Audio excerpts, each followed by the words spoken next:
Hare Krishna, everyone. Nice to see all of you. I hope you can hear me clearly. So let's start.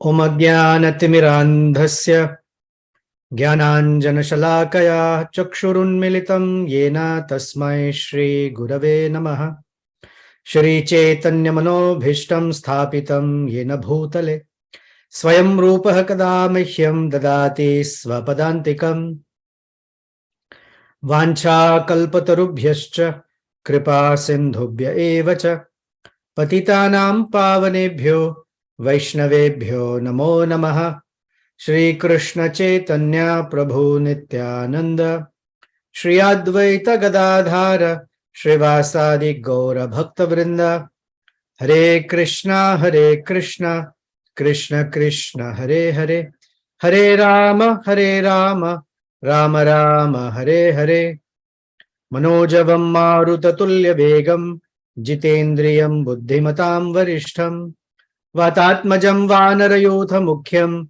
Shri Ramadutam Shirasa Namami Pujantam Rama Rameti Madhuram Madhuraksharam Aruhya Kavita Shakham Vande Valmiki Kokilam Apadam Apahartaram Dataram Sarvasampadam Lokabhiramam Shri Ramam Bhuyo Bhuyo Namamyaham Dakshine Lakshmano Yasya Vame Cha Janakatmajah Purato Marutir Yasya Tam Vande Raghunandanam.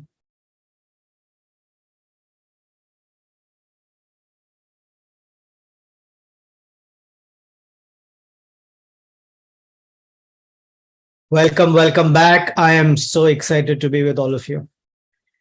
The excitement is because Sundarakanda is catching on this wonderful momentum where our hero Sri Hanumanji is shining with glory, and that glory comes from his very steadfast service attitude to Sita and Ramachandra.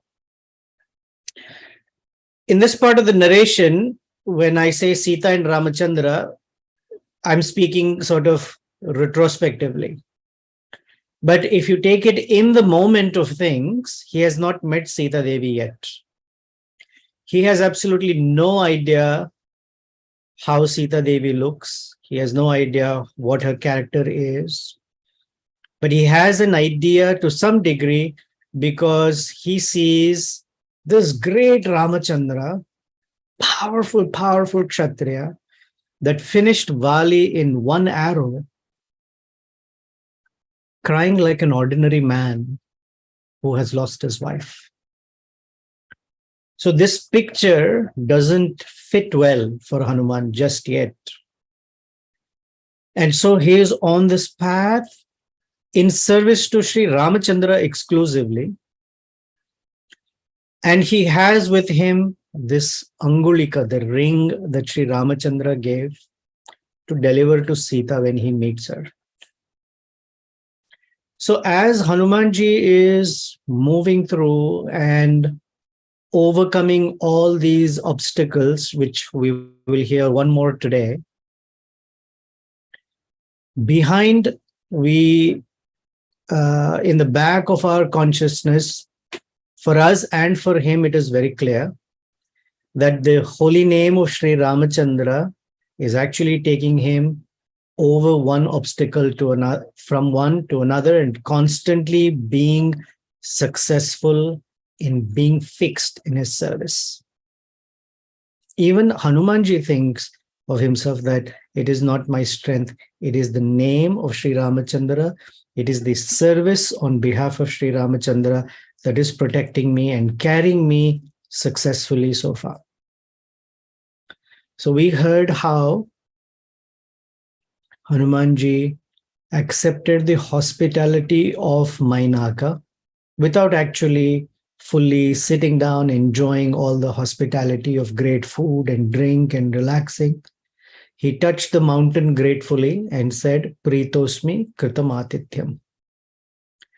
And the reason for using Pritosmi is in Rupa Goswami's teaching, I don't know if that is the reason, but we as devotees make connections.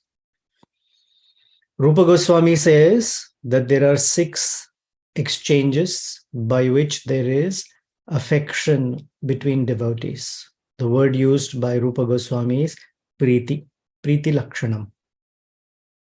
And because Mainaka was offering hospitality, Hanumanji, by accepting that hospitality, there was a sense of Priti. So he starts the verse, Pritosmi Kritam Atithyam. You have offered your hospitality and I've accepted it. I may have accepted it in a different form, but there is acceptance. And the Devatas became very happy, and Hanumanji is continuing on his journey towards Lanka. But any person who's very fixed and determined to offer some service to the Lord should know that the path is never smooth. Especially a person who is really progressing well, then most people think that the obstacles come because of some bad karma in the past. That's quite possible. Because there are sins and aparads in the past, they make obstacles. But today we will see that the demigods also pose obstacles intentionally to test how well this devotee is progressing. They want to find out, is this person worthy of moving further towards the glory of being a fantastic servant of the Lord?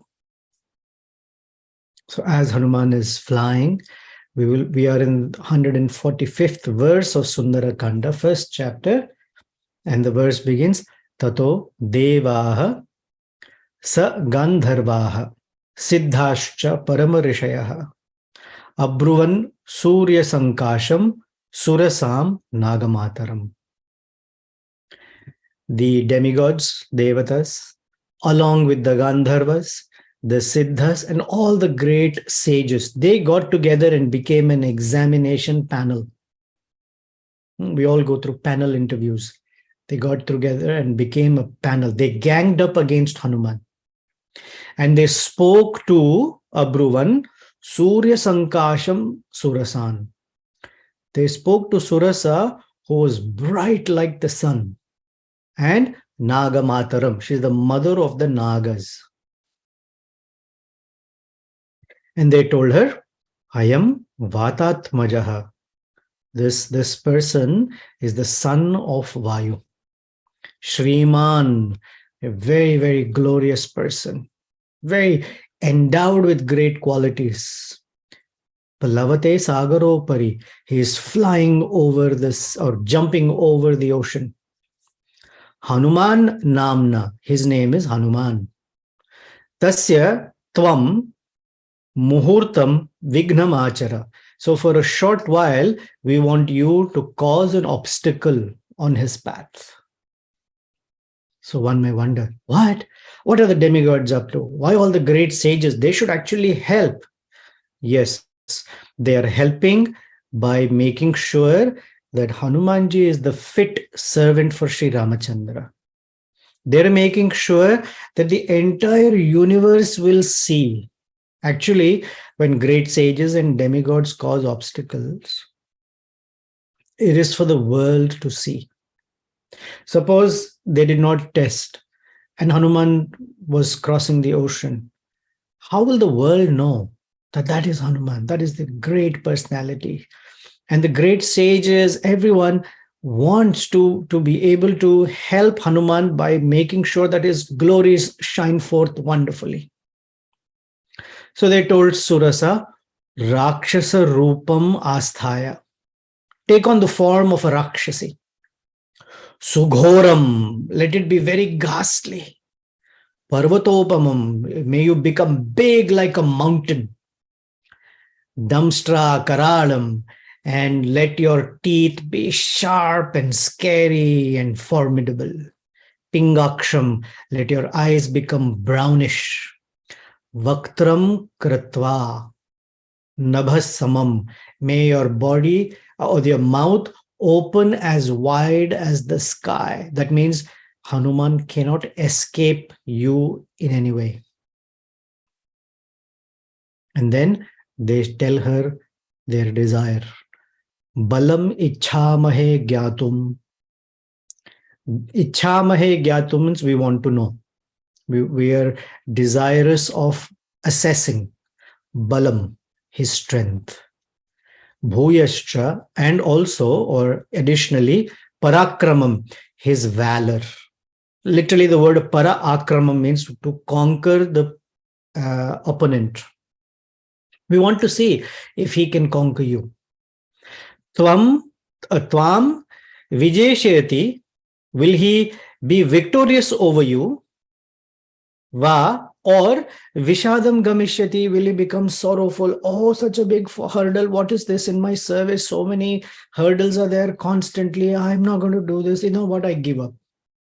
Vishadam gamishyati. Is he going to give in to despondency?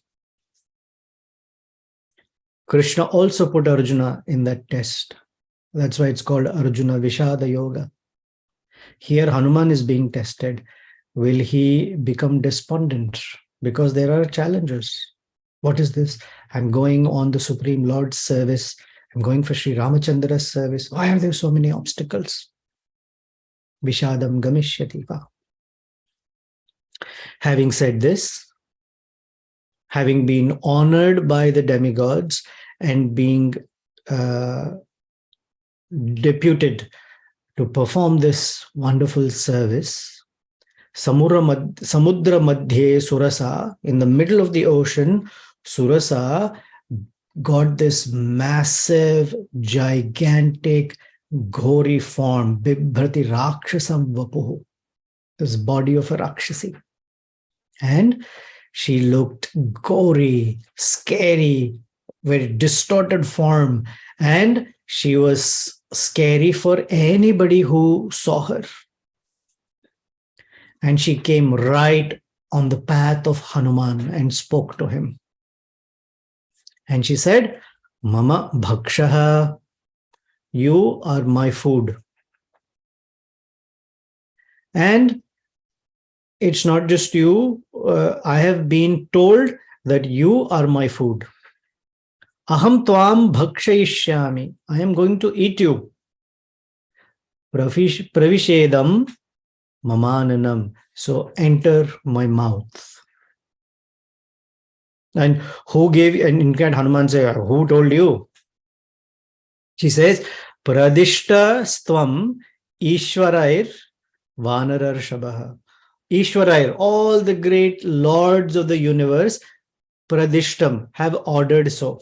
Remember in Ramaraksha Stotra, we hear the word Adishtaman Yathaswapne. In my sleep or in my dream, Lord Shiva instructed me. So here it's a Pradishtavan. They ordered, they have instructed that you are my food. Eva Muktva, having said so, Surasa stood there, opened her mouth as big as the sky, and there was no escape for Hanumanji.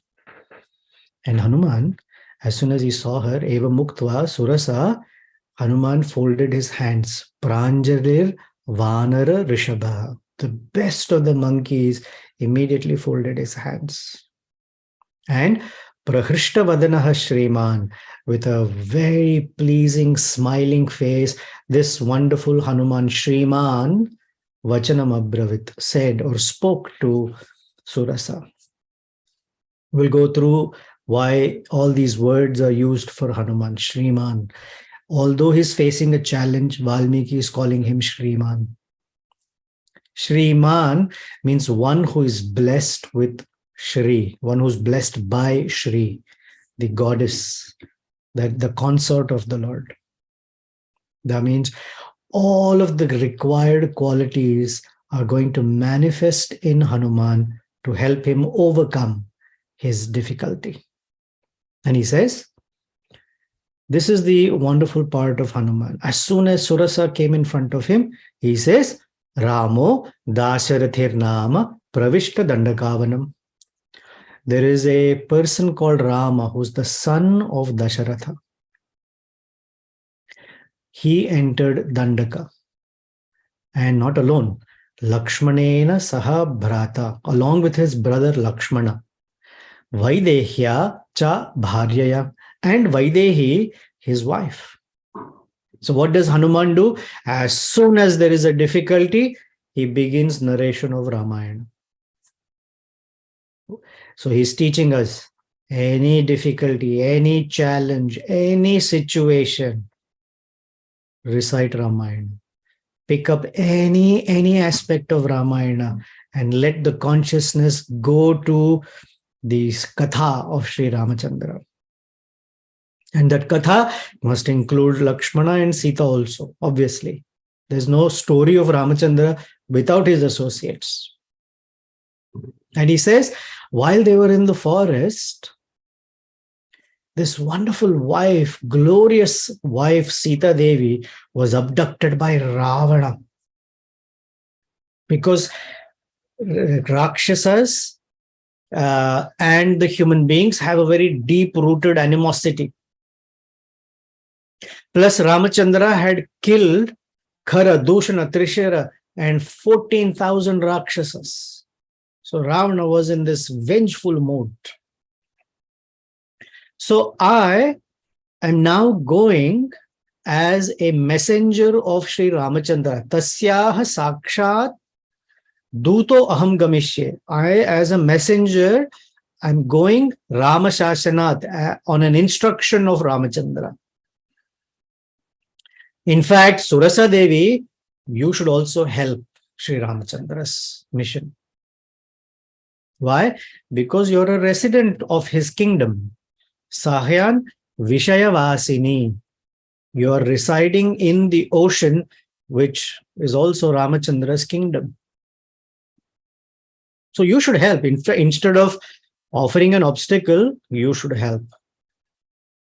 For some reason or else, Athava, or Maithilim Drishtva Ramam Cha Aklishtakaarinam Agamishyami Te Vaktram Satyam Pratishrunomi Te.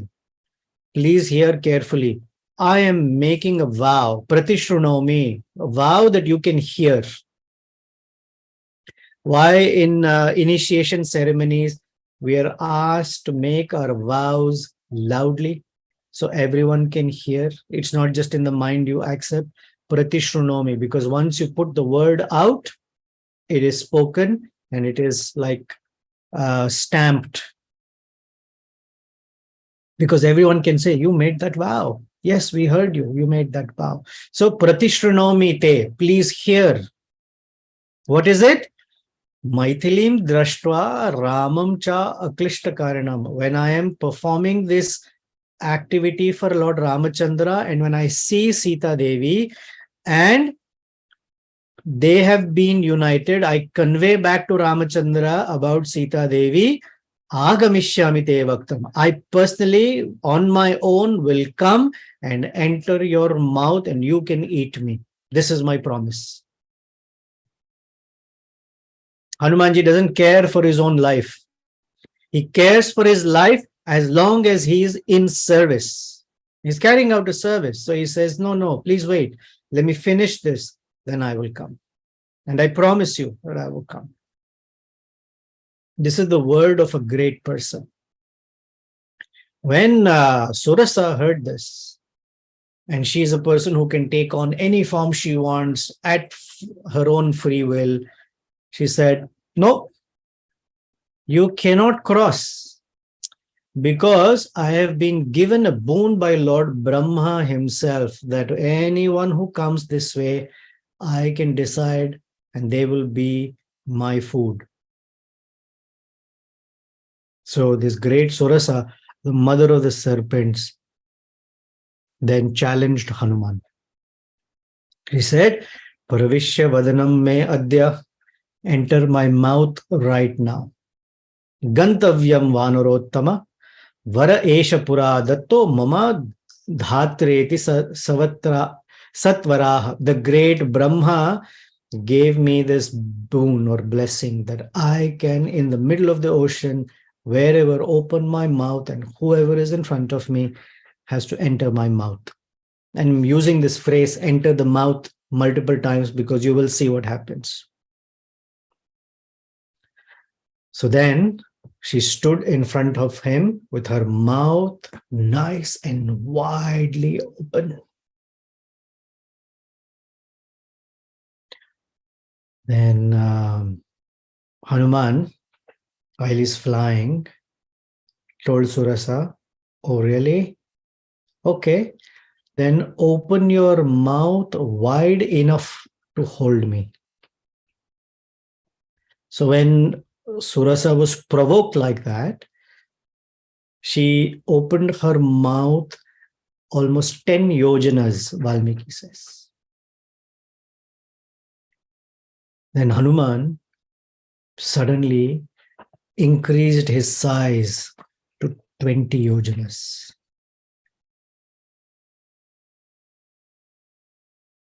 Then Surasa also matched Hanumanji and opened her mouth to 20 yojanas.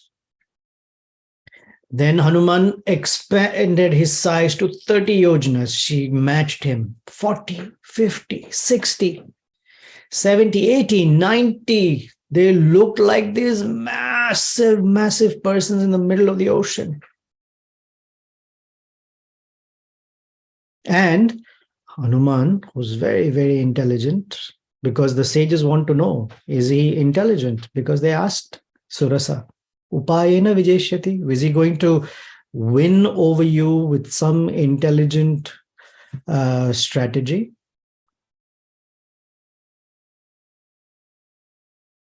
Hanuman suddenly shrunk his body to the size of a thumb.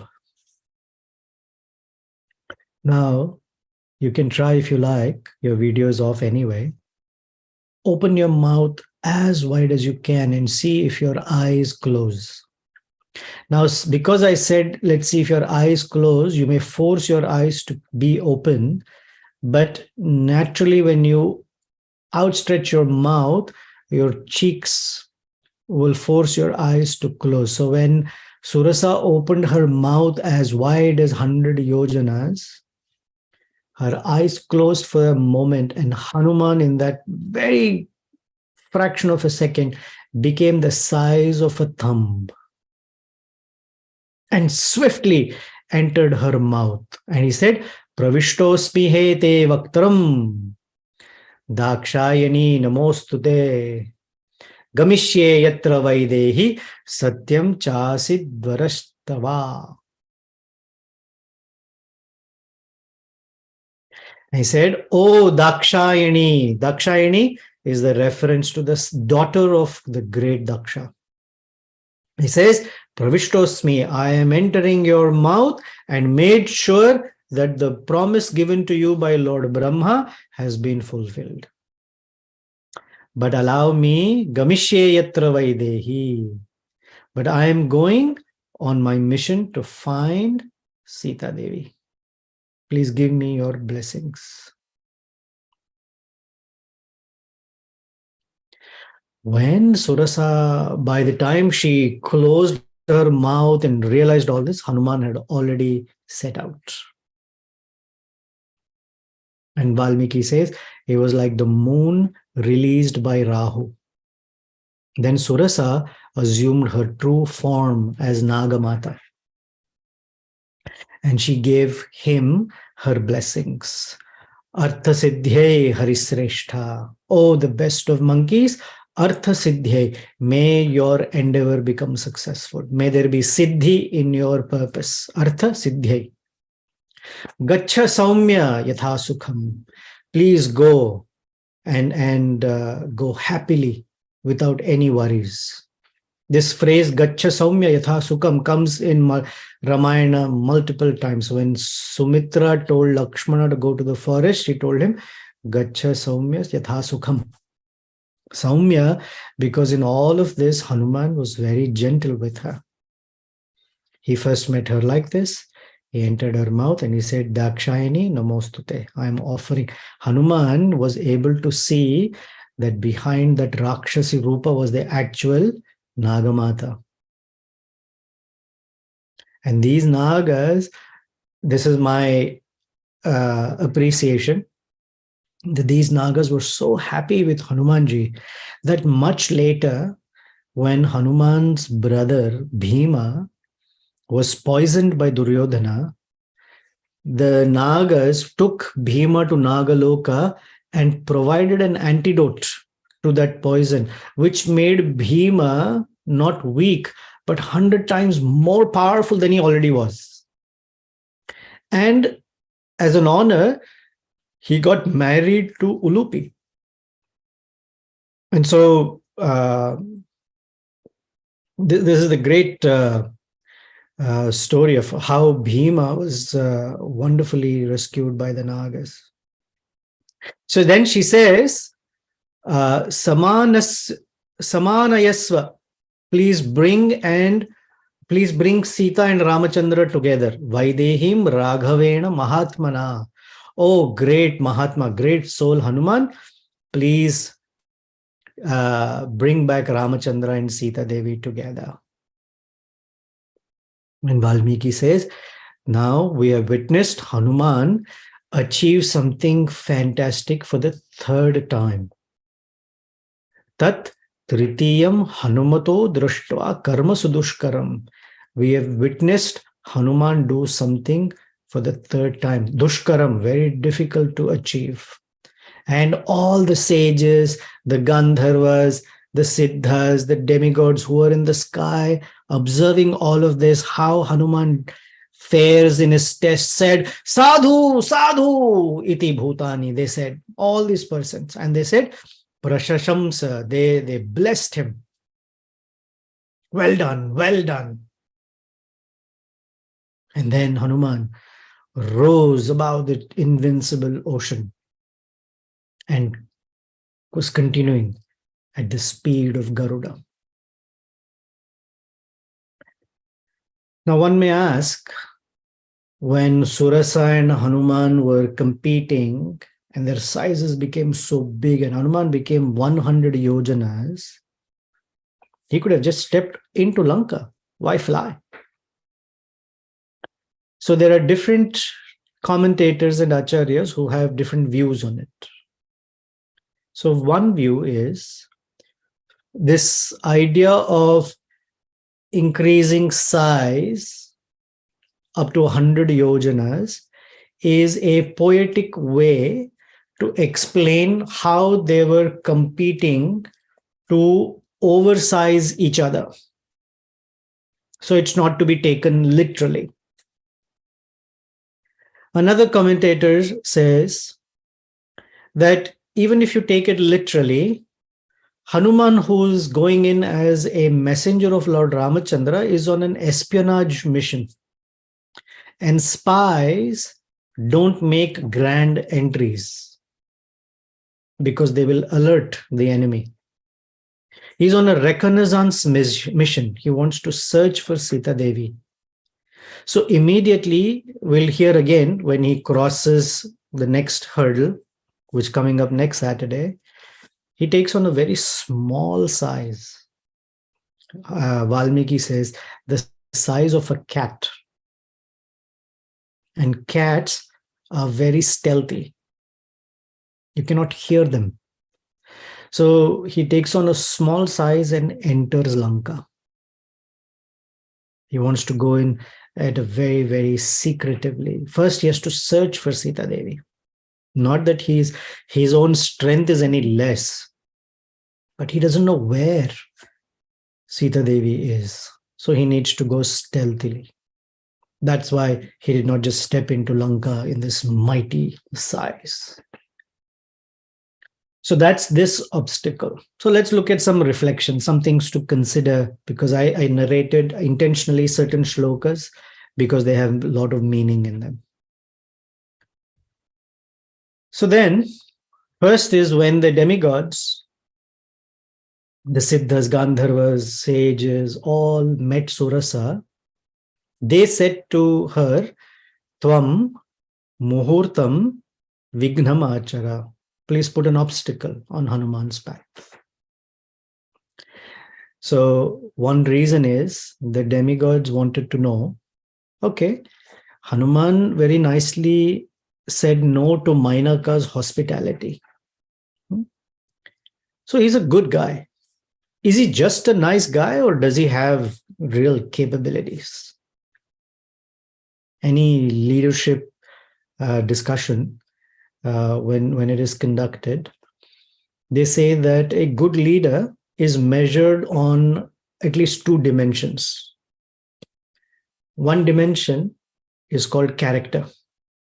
Are they good-hearted persons? Do they have certain values? Do they have a set of ethics by which they function? And then there is called competency. Are they just good-hearted or do they have some skill? And often you find one of the other, but not both. It's hard to find someone both. One who's very competent, who's also one great in character. Some people are very competent, but they crush people along the way. They absolutely don't care. They have no heart in what they do. They're cold. They're cutting. And some people are such nice people that they can't be competent. Right, somewhere I heard last weekend, Yamuna Jivana Prabhu using the phrase, a coward leader. One is so good that they cannot tell someone, this is not okay. You need to change. You need to adjust. Let's cut some stuff out and they can't. They're not competent enough. They don't want to be a bad guy. They don't want to be a bad cop who says, hey, this is nonsense. So demigods wanted to know. They wanted the world to see, and they wanted to see themselves. The next is, as part of this assessment, they tell her, Gyatum Ichhamahe. We want to assess. Balam, his strength. Now, this strength is not just physical strength. Is he going to fight with Surasa? Maybe. And they say, Bhuyascha Parakramam, his prowess to overcome obstacles. These are all part of his competency.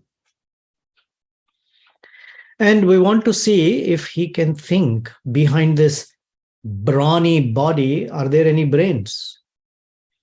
Does he have the intelligence required to manage through a difficulty? Is it only brute force? Because sometimes brute force is not enough and may not even be required. Sometimes it's required. A person should know, hey, when am I going to use brute force versus when am I going to use my intelligence to cut through the obstacle? And often it's very hard. Some people, I just have brute force and that's what they go with. They crush everyone on the path and say, here I come. We also want to know, is he has this mighty body, muscular, but does he cry like a baby? Does he become easily despondent? Vishadam Gamishyati va. Then, as I said earlier, the demigods and sages always want to assess the capabilities of anyone moving upward on their spiritual path. Because they are the ones who are to facilitate materially by removing the obstacles for such a person. But to remove the obstacles, they want to see a fit candidate. Like in the Bhagavatam, we hear that Durga Devi, her name is Durga, is because she's very difficult to overcome. Daivihi esha gunamai mama maya duratyaya. And Prabhupada says that one who is fixed on the path of bhakti, the same Durga that exerts a force to keep that person away from the Supreme actually now facilitates and moves them towards the Supreme. So the same Maya works differently depending upon a person's disposition. If a person has a lot of material desires, and in the face of the desires becoming fulfilled, if he or she gives into it, then the material energy moves the person away further. If they don't give in to that set of desires, then that Maya turns or transforms into a spiritual force that takes them closer to the Lord. And the demigods want to know, did we let a qualified person through? So they are testing for authenticity. Another meaning, take the word surasa. We know in Sanskrit, wherever the prefix su appears, it means very good or favorable. Su and du in terms of positive and negative. Dushkaram, Sudushkaram means very formidable. Sumati means one with good intelligence. Kumati means one with demoniac intelligence. So Su Rasa. Rasa means enjoyment, taste. So Surasa, the word means that she signifies wonderful, tasteful, attractive distractions that the demigods place in the path of any aspirant. These are sensual enjoyments, but they have a devouring tendency. Right? Lord Krishna says in Bhagavad Gita to Arjuna that if you feed into lust, lust has an all-devouring nature because it's like a fire that keeps burning. So tasteful means tasteful to the senses. These are all material desires. Another meaning of Surasa is, and as Surasa keeps expanding her size, means these material desires, if you engage, and when I say you, I don't mean you particularly, if one engages with them, then the nature of the desire is that it keeps growing and growing. If you let a little bit in, it keeps growing. There's a great story that I often remember of the Arab and the camel. One day, after a long journey through the desert, the Arab set up his tiny tent in the middle of the desert. His camel was outside. He was inside the tent, and nightfall came in, so he was sleeping. At about 11 o'clock in the night, his camel woke him up and said, I'm in great pain. They said, what happened? He said, the dust storm is very strong and the sand is hitting against my face. So my nose is very, very sore. I know the tent is very small. Can I just put my face into the tent? The rest of the body is outside. Can you share so much little space in the tent? So the Arab said, well, it's already tight, but okay, I understand. You're a nice camel. Okay, just put your face into the tent. They fell asleep. Around 1 a.m., the camel woke him up. And the Arab said, oh, what is it now? He said, my face is okay, but my hump is being beaten down by the sand. And it is hurting me so much, and it is so cold. So can I just put my hump into the tent also? The rest of the body is outside. And then the Arab said, okay, no problem. Put the hump in. We'll somehow manage. It's tight, but I understand. Then about 3 a.m., the camel woke him up and said, my back is hurting. It's too cold and it's very awkward. Half the body is nice and warm. The half body is very cold. It's very hot. But I know it's very limited space. So how about this? I'll keep my tail outside the tent. I'm not taking over the whole tent. My tail is still outside. And the Arab agreed, okay. And when morning broke, the sun was rising. The Arab opened his eyes and he could see the entire sky because he was outside the tent and the camel was fully inside the tent. So when material desires, anyone opens the door a little bit, then they fully take over. So this idea of desires growing and Hanuman growing in size to match it shows that a person, if they engage in this kind, then it becomes a formidable challenge. Another meaning of these increasing material desires is some people think that, oh, challenges motivate me to do better. This is the mode of passion, because we know from Bhagavad Gita how mode of passion works. It's called Rajaguna. And all of one's energy goes in fighting that obstacle. And in fighting that obstacle, there is so much mental and physical energy that there is a risk of forgetting the purpose of life. It doesn't mean that one should not meet the challenges. It means that one can meet up to a point and assess when it is to say, you know what? I am going to take a different approach to this challenge. Because Rajas is such that it excites a person. It's very agitating. So you'll see Valmiki is showing us Surasa's size was increasing, Hanuman's size was increasing even more. Then Surasa was trying to match that size. Another meaning is that as these material desires in one increases, one has to put greater and greater effort in trying to overcome them. And one may ask, is there a limit? The answer is no, there is no limit. And at this point, the intelligence is that Hanuman realized, of course, Hanuman is not a struggling sadhaka, but it's being demonstrated for us that Hanuman's intelligence is that he became small instantly. And the smallness means that he does not take on that desire.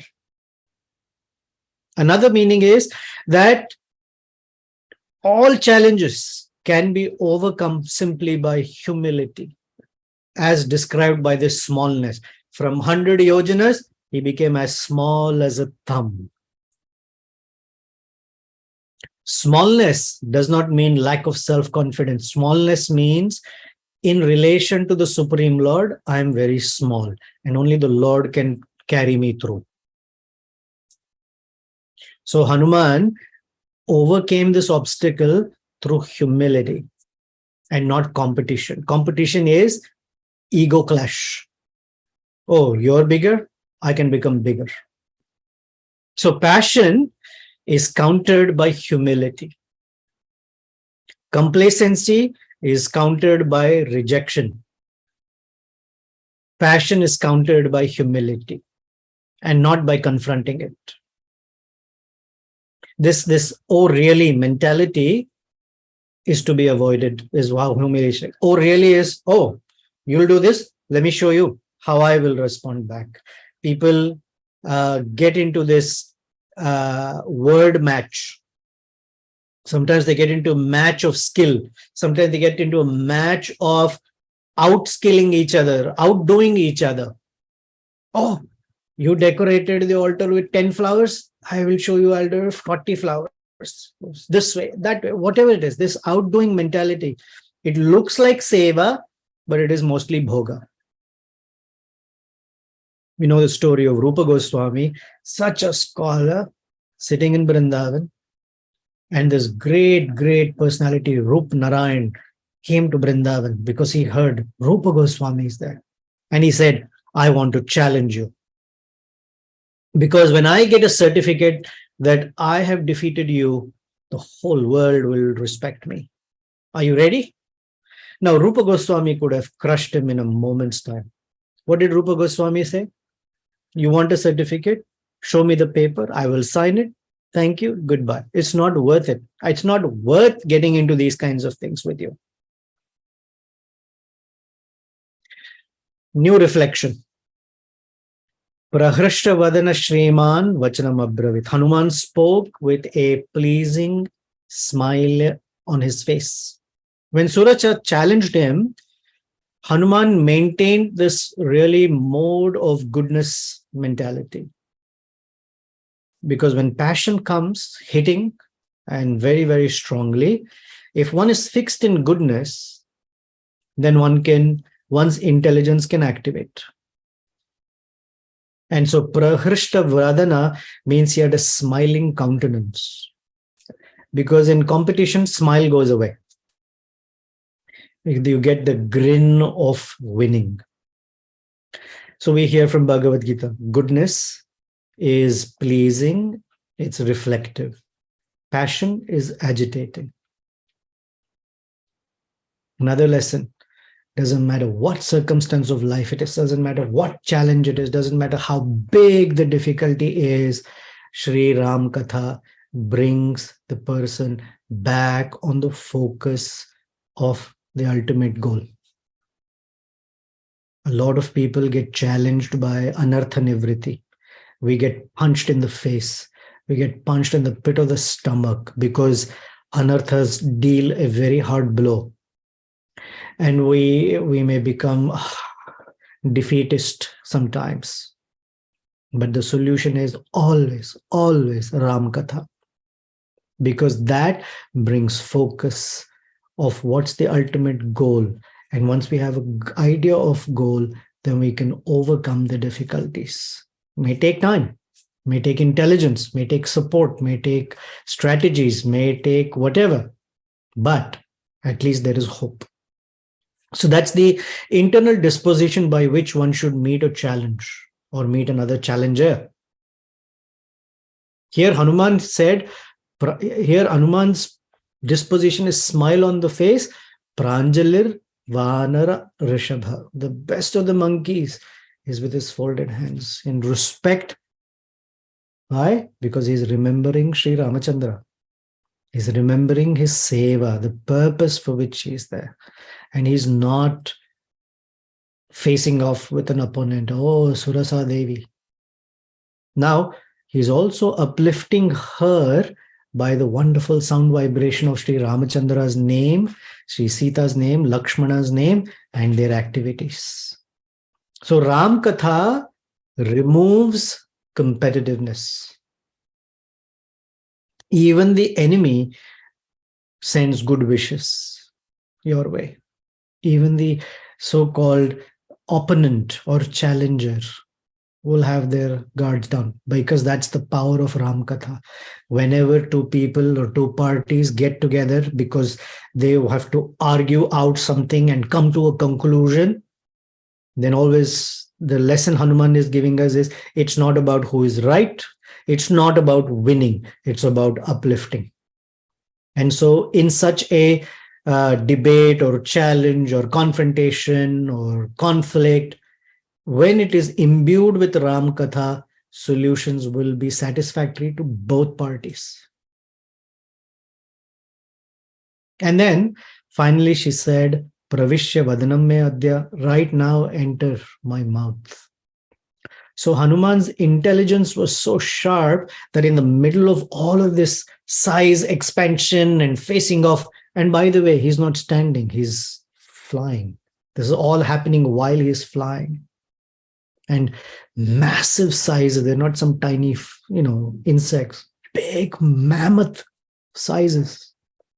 And in that situation, his intelligence is sharp and active.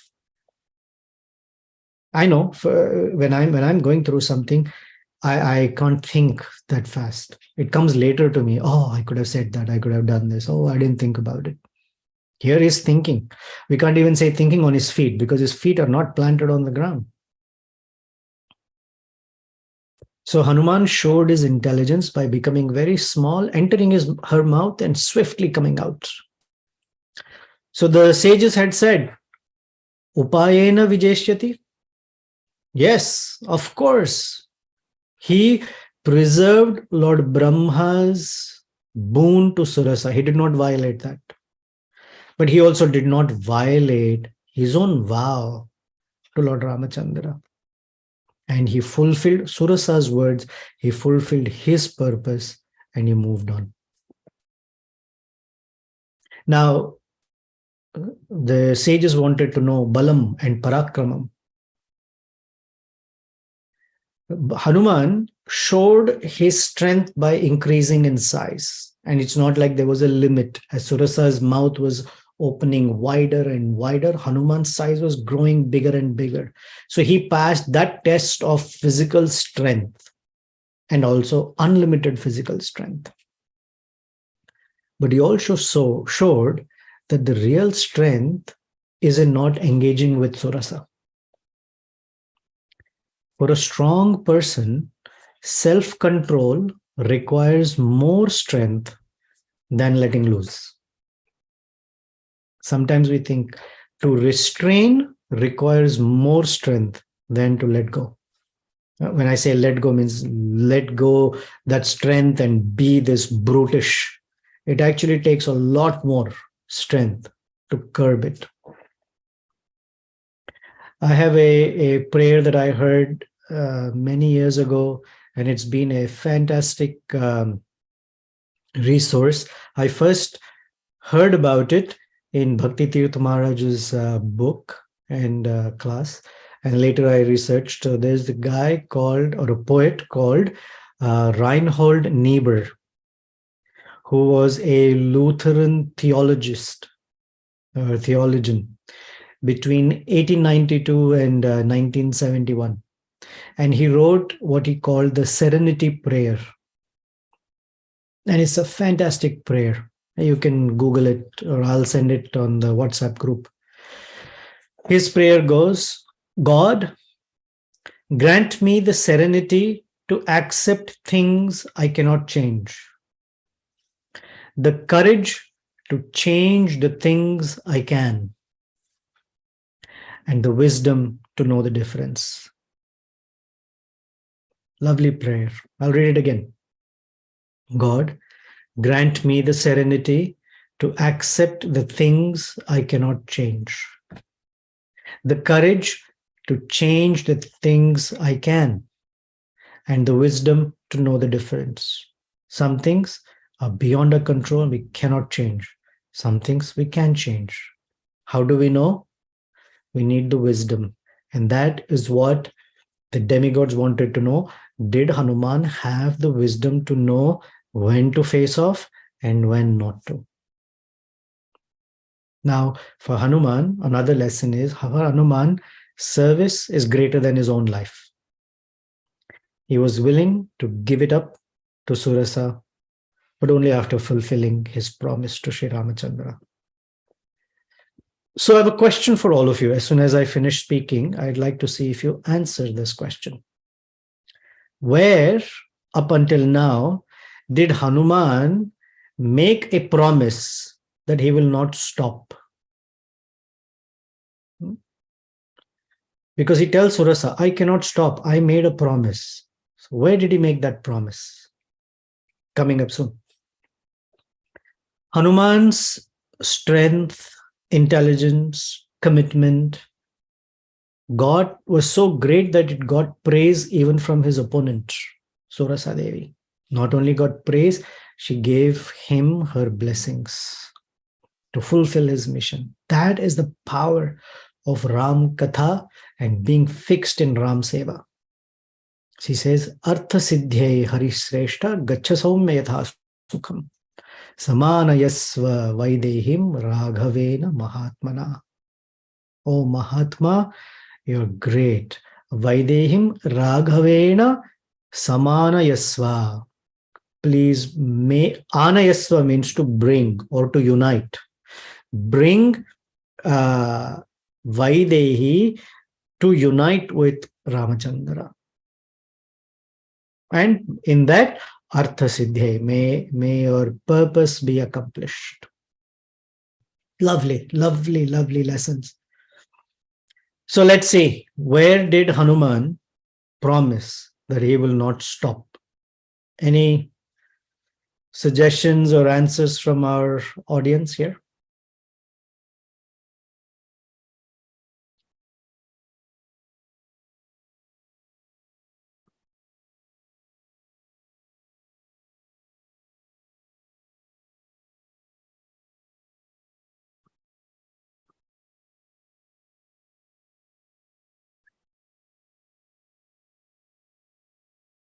You can hear me, right?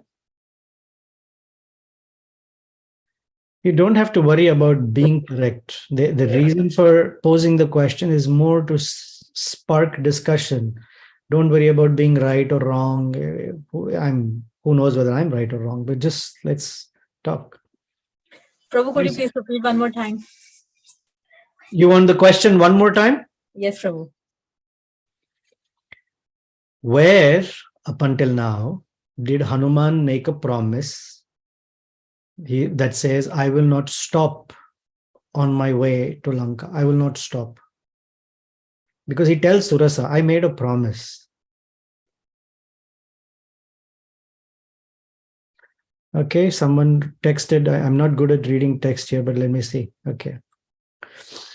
Oh, the Yashoda. Okay, Yashoda. When Jambavan reminds Hanuman about his power. Excellent. Jambavan reminded Hanuman about his power, but Hanuman hadn't made a promise just yet. Okay, Atulya, you have your hand raised. Go ahead. So, Prabhu, when so this is answer from Radha actually, that when he was speaking with monkeys, he made that promise. Or like the Vanaras. The Vanaras. Yeah. What did he say specifically? That I will go directly to Lanka, bring Sita back and come. That I'll directly go to Lanka and bring Sita back. He said, I'll go to Lanka and bring Sita back, but he Directly. didn't Like say, I will stop or not stop. Yeah. Directly? Okay, great. I accept your answer. One more thing, Prabhu, like Hare Krishna Prabhu, Dhanapana. He also said that I'll not stop, and if required, I'll cross over and go to the Swargaloka and heavenly planets, even continue my travel. So that way he told to the Vanaras. Very good. I'll go to Lanka. If I don't find it here, I will go to the heavenly realms. Very good. Where else?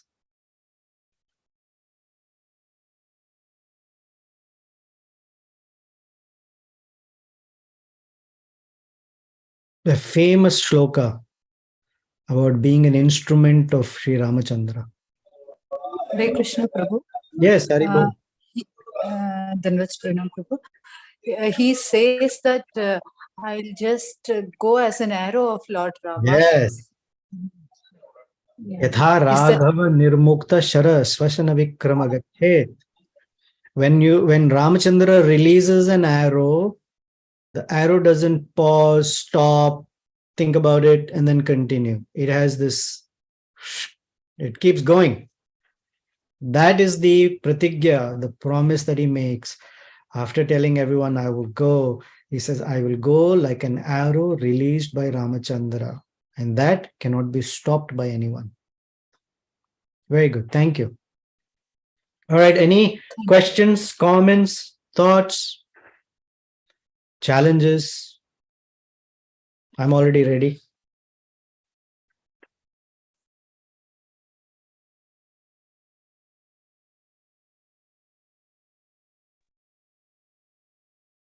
Hare Krishna Prabhu. Oh, nice to see you, Haribol. So, Prabhu, I was wonderful class today, and I was literally feeling thrilled to hear those reflections in the past 15 to 20 minutes. And there are a lot of points, striking points. But Prabhu, one question here. I was not able to connect that part, that when you mentioned that to counteract complacency, we have to follow rejection. So how do I understand, Prabhu? I could not understand. Well, you can't give in, and you have to shirk away any sense of complacency. It's an invitation to enjoy facilities along the way to service.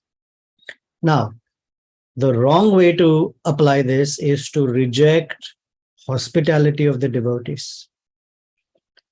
But that's not the point. The point is we accept the hospitality. No doubt Hanuman accepted, but he did not get distracted from his mission.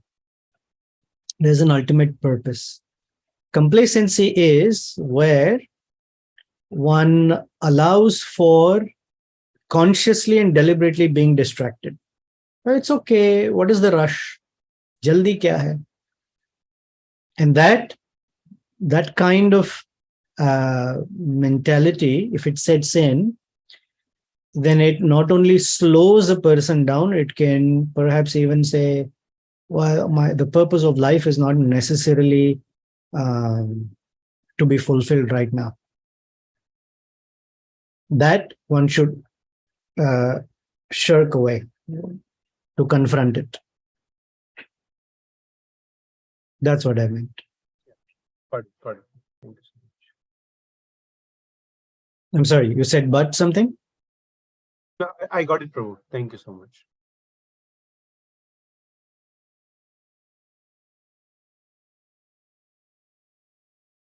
Hare Krishna, Prabhuji. Yeah, Hari. Thank you very much for the wonderful series and the narration. This probably I might have missed. You did mention somewhere during the class, to the end of the class, that Valmiki mentioned that this is the third time Hanuman has performed such a great task or something like that. May I hear the first two? So sorry if I'm repeating. I'm asking to repeat the previous two. No, I'm glad you caught it. That's why I read the shloka that there is a third. So the commentators and everyone tell us that the first fantastic activity, Dushkaram, is the fact that he even stood on the mountain. And remember that verse? Dushkaram nishpratidvandvam chikisham karmavanara. The intention of taking on an activity that is impossible for anybody. He took on that one. That's the first.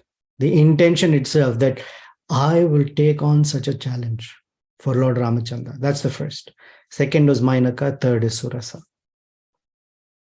That's why. Thank you very much, Prabhuji. Wow. You're welcome. Thank you Thank so you. much. I'm glad you caught it. I'm so glad you caught it.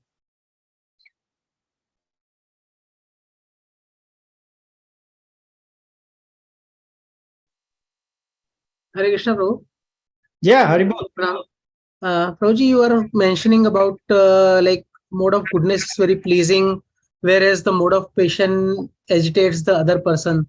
So my question is, like, when we are interacting with someone and others modes, whatever they are acting, if they are trying to dominate us, then we try to to go ahead and act in the way.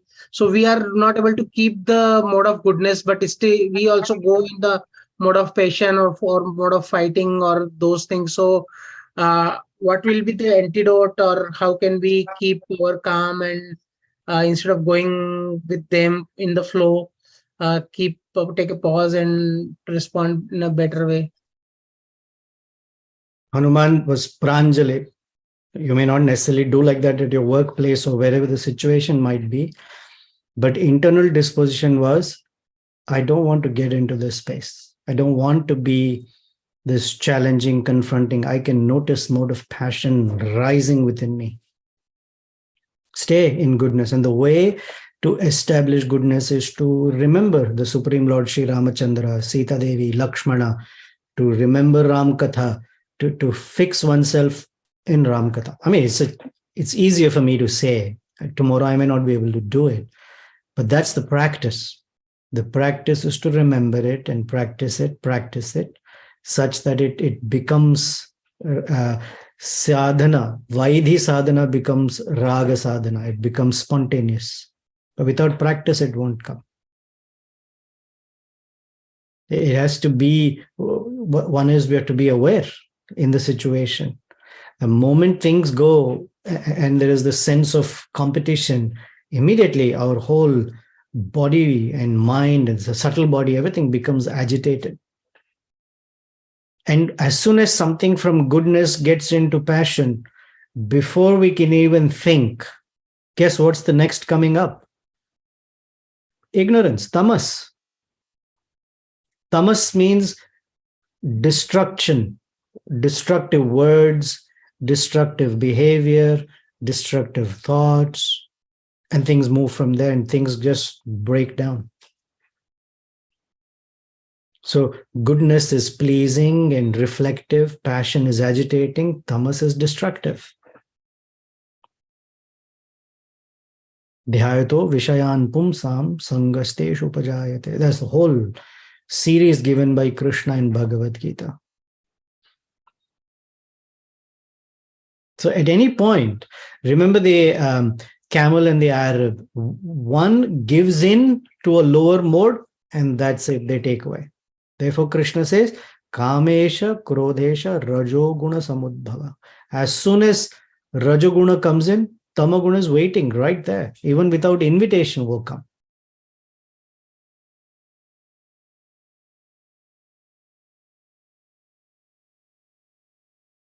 How to stop it? Practice. Practice being reflective, sattva guna, pausing. Making sure that you're checking in, that you're not getting into a competitive spirit. Passion, tata rajastamo bhava is common. And we're trying to break through that. And that's why we need these kinds of reflections, the study of great scriptures like Ramayana, Mahabharata, Srimad Bhagavatam, Bhagavad Gita, and take it in.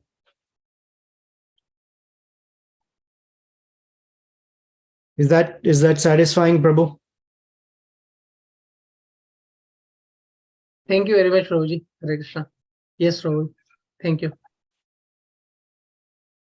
There's no magic pill that we take it, suddenly tamas gone away and goodness showed up. The pill is in the intention. As soon as the intention changes, the guna changes. So we always check our own intentions in any situation. What is my intention? What am I coming in with? And therefore, material desires become big obstacles because the intention sparks the desire, and then the desire becomes bigger the more attention you give it. In Bhagavad Gita, chapter 2, verse number 70, Krishna says that a person who's a Tita Pragya, constantly rivers of desires are entering his mind, but he remains like the ocean that never crosses its shoreline. So these are all, Hanuman is a Sthita Pragya. Everything we read in chapter 2, chapter 14, 17, 18, whatever we read, he is walking Bhagavad Gita. Especially when Krishna is describing great personalities, Hanumanji is that, we see. Satatam kirtayanto mam, yatantascha drudavrata.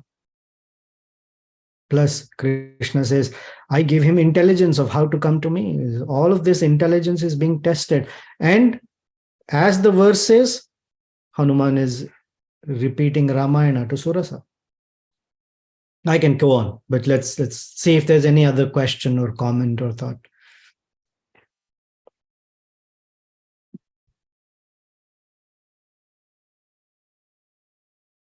If nothing else, we'll pause and we'll meet again next week. One question I have. Can I ask one more question? Yeah, sure. Yeah. So, Prabhu, one thing which now we are hearing, the Hanumanji is like so much of focus to do this service for Lord Ramachandra, and very nicely you are explaining. Details also you are mentioning here. One thing, Prabhu, which I actually face that at sometimes, whether it is a office work or some devotional task or some services in the devotional area, so I become lethargic to certain aspects. So can you please actually help on this, that how we can actually overcome this lethargic attitude, like of certain things. It's very small activity, but okay, theek hai yaar, baad mein kar denge, or I won't even do it, I won't even care for it. So such that the mental lethargic attitude is there. How do we address it, Prabhu? If you can help on that. So mental lethargy is called jvara, fever. When a person has fever, everything is lethargic. In the Bhagavad Gita, Krishna says, Vigata jvara, one should give up this lethargy. And that verse, I can't remember right now, but he speaks about it, that one should give up this lethargy. And there is a solution in that verse itself, or the causes of lethargy. Part of the lethargy is the sense of complacency. That what's the rush? Although rush does not mean we have to move from one room to the other in a very important, urgent way. We were taught, in our offices, you should never walk from one cabin to someone else's office in a relaxed way. People think you have nothing to do. So you should always move with intention, like fast, brisk walks. So people are like, busy fellow. That's all a show. But the point is that there is a sense of purpose. That is what is important. And the sense of purpose gives the required impetus of enthusiasm. It's not the sense of urgency, it's the sense of importance. In time management, anything that you feel urgent increases stress. Anything that is important gives energy. So things that are to be done, they're important, are done every day, little by little, and great mountains can be achieved. Urgency creates a lot of rush. So if one is complacent here, then the next thing that they have to do is deal with things in an urgent fashion. That's stressful. And in stress, different people respond to stress differently. Some will get all wired up, some will give up, some will find shortcuts, some will make mistakes. Some will say, it energizes me. But it takes a toll on the body and the mind.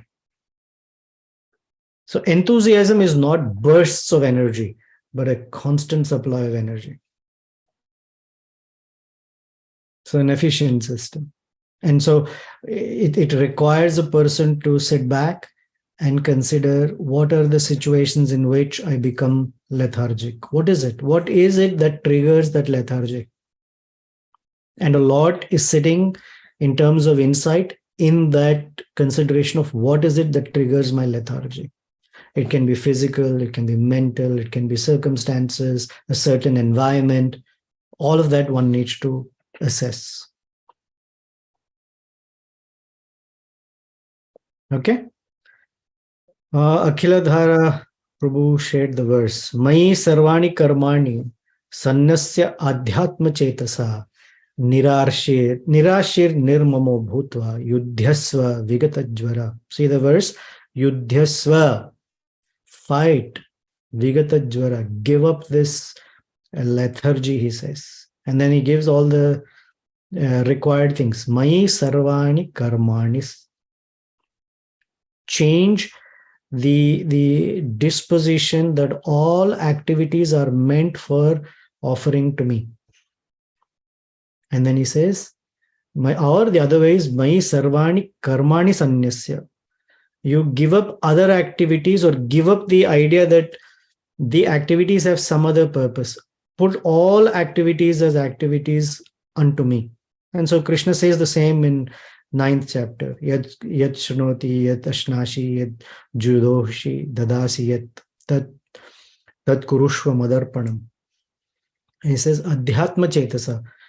Get the consciousness as a spiritually grounded. Nirashir, without a material motivation. Nirmama, without being the doer. Or bhutva, being so. That's how you fight this lethargy. So none of this is, so there is an external component, but most of it is driven internally. What is it that makes me lethargic? And here are some things, some guideposts given by Krishna. All right, let's move on. Any final, or should we stop? We're already at 9:45, longer than Atulya. Go ahead. Hare Krishna, Prabhu. Please accept my humble obeisances. Prabhu, I was reflecting on, the mode of passion. And basically, sometimes when we go for recreation or sports or some such things, then mode of passion is part of that activity. And seems like, it, at least whatever is the general idea, that it helps to de-stress. So I'm trying to understand the difference between getting stressed out in mode of passion and then sliding down into mode of ignorance versus it being helpful in rejuvenation or refreshing, or so how to distinguish the use of mode of passion? We all need mode of ignorance also, which is required to go to sleep.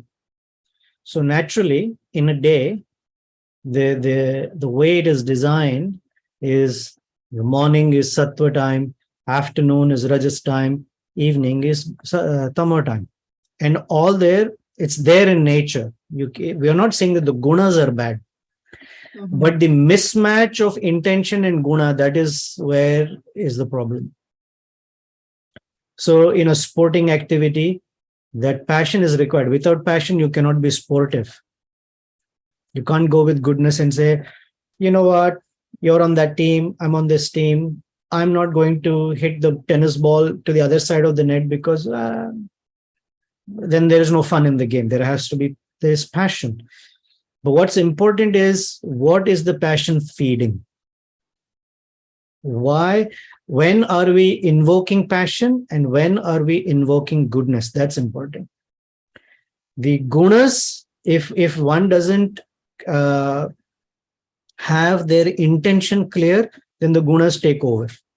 But if one has intentions very clear and under one's control, then they invoke a certain guna and then they can let it go. Same with anger. We know that anger is tamasic. It burns. We will see Hanumanji.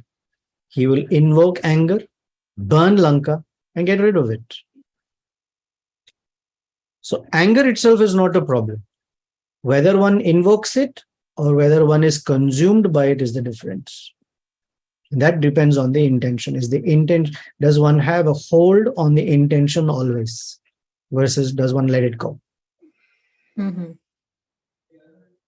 Thank you, Prabhu. You're welcome. All right, let's end. 9:48, lot longer than I thought. Thank you all very, very much. Our Hanumanji is such an inspirer, such an amazing teacher, and such an amazing personality that we learn Dasya Bhakti from him. And such that even his opponents, even those who are rivaling him, say, Siddhyasya, Artha Siddhyasya, may your purpose be accomplished. We hope that, one, we don't get into such strifles and competitive spirit. And even if we do, that we invoke the wonderful Katha of Sri Ramachandra and his associates, such that even our opponents will pat us on the back to say, wonderful. May you succeed in your mission. And that is possible by the grace of Sri Hanumanji. Shri Sitaram Lakshman Hanumanji ki jai. Srila Prabhupada ki